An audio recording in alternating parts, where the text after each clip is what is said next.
Bora lá? Vamos continuar? Romanos 6. A nova vida em Cristo.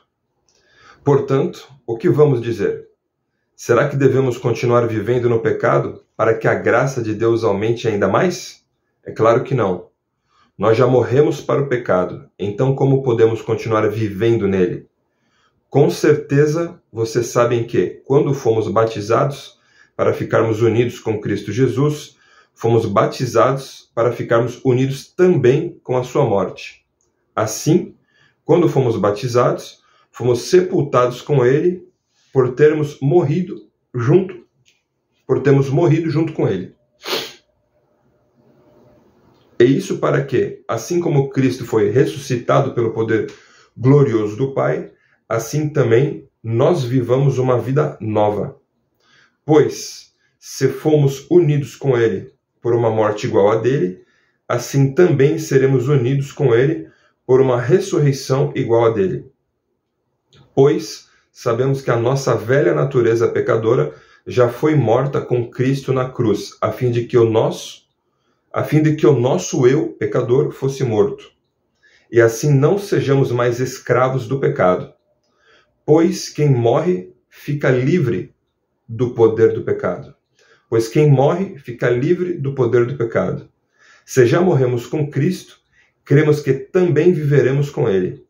Sabemos que Cristo foi ressuscitado e nunca mais morrerá, pois a morte não tem mais poder sobre ele. A sua morte foi uma morte para o pecado e valeu de uma vez por todas. E a vida que ele vive agora é uma vida para Deus. Assim também vocês devem se considerar mortos para o pecado. Mas, por estarem unidos com Cristo Jesus, devem se considerar vivos para Deus. Portanto, não deixem que o pecado domine o corpo mortal de vocês e faça com que vocês obedeçam aos desejos pecaminosos da natureza humana. E também não entreguem nenhuma parte do corpo de vocês ao pecado, para que ele a use a fim de fazer o que é mal. Ele está fazendo uma menção aqui ao coisa ruim, né? Ao vermelhinho. E também não entregue nenhuma parte do corpo de vocês ao pecado, para que ele a use a fim de fazer o que é mal.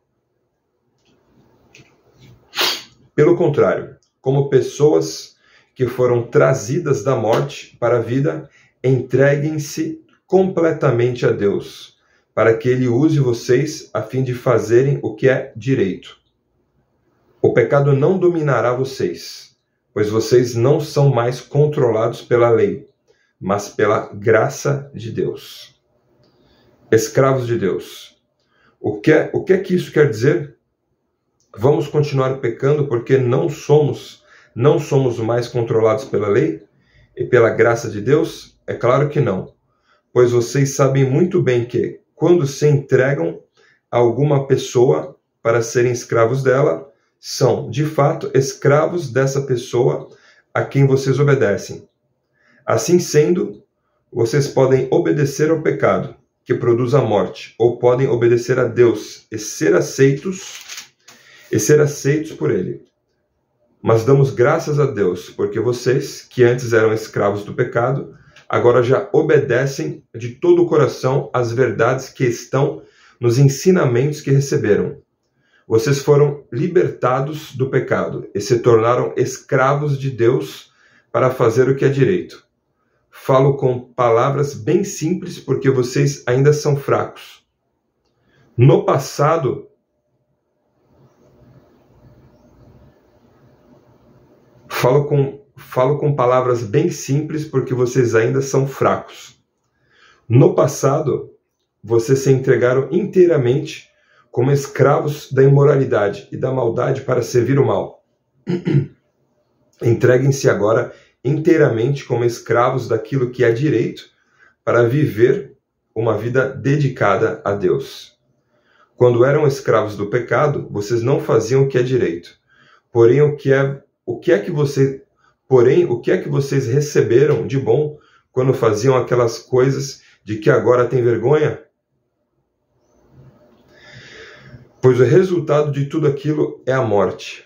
Mas agora vocês foram libertados do pecado e são escravos de Deus.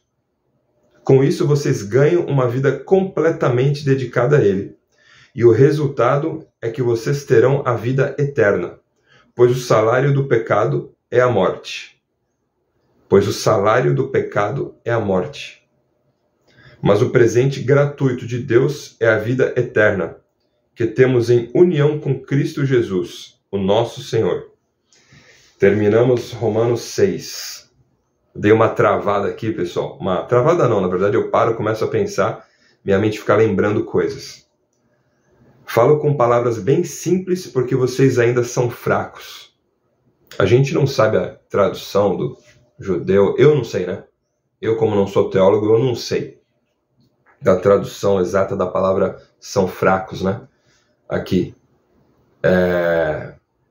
Se é do grego, se é do latim, se é do aramaico, seja lá qual for. Mas o que me trouxe à mente aqui, né? Fracos, né? Pequenos ainda, em desenvolvimento, né?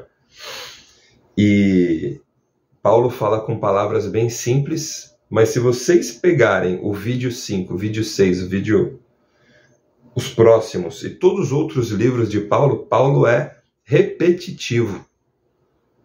Ele deu a mesma mensagem. A gente está lendo a Bíblia inteira, compilada, né? Tiraram os apócrifos, né? Que o conselho lá falou que não era livro inspirado pelo Espírito Santo. E aqui a gente pega o livro compilado. E mesmo Pedro falou, né? Pedro, nos próximos livros, tem uma passagem que ele fala. Vocês já repararam que ele fala a mesma coisa sempre? E é exatamente isso, né? E eu falei com a minha esposa esses dias. Qual que é uma das mães da aprendizagem, né? Repetição. Repetição. Por que aquele jogador joga tão bem? Repetição. Por que Paulo foi tão bom pregador, tão bom professor, profeta, pregador, apóstolo?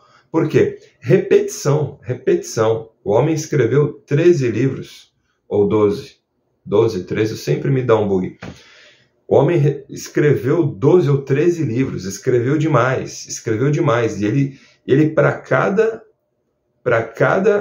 igreja, né? Para cada cidade, cada comunidade, ele ensinava repetidamente a mensagem do Senhor Jesus, né? E a cada vez que eu leio, eu aprendo um pouco mais. E a cada vez que eu leio, me vem uma nova revelação de uma palavra que está aqui por 2 milênios, na verdade, antes de Jesus já tinha, né? O Velho Testamento, uma palavra que está aqui por milênios. E à medida que você vai lendo, coisas novas vão acontecendo e vai repetindo. Salmos é um livro que repete muito também. Novo Testamento, né? Já começa pelos evangelhos, né? Mateus, Marcos, Lucas, João ali. Repete, para você varrer o passado de trevas.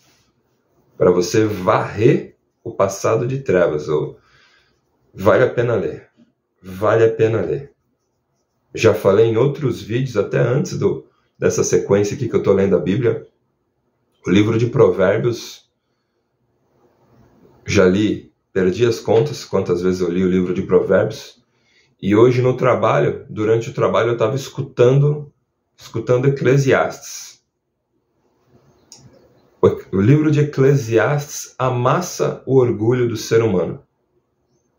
Você lê ali, 1, 2, 3, você lê. A hora que você escuta ali, lê o livro de Eclesiastes,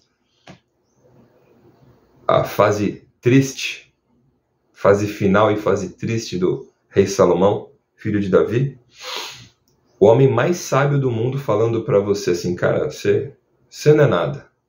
Você não é nada, aproveita a tua vida, se diverte com a tua mulher, vai comer, vai beber, se diverte, porque a hora que acabar isso aqui, acabou. O que continua é a eternidade na salvação com Deus. E o livro de Eclesiastes, toda a Bíblia te traz para humildade, cara.